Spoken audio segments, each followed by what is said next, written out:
This is a 2-liter scuba tank from SMACO. Installation is not complicated. Install the breathing head. Check that the pressure gauge is not damaged. Install the breather valve in the position of the swivel head.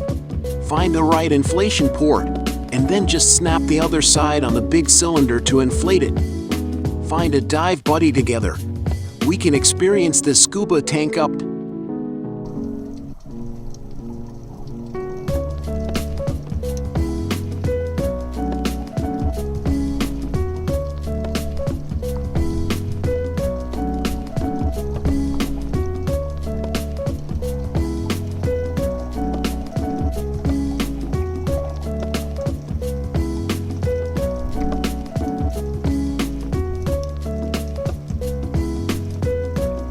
For recreational diving, I think this is much more comfortable than carrying a large cylinder, and this nozzle does not make you feel tired.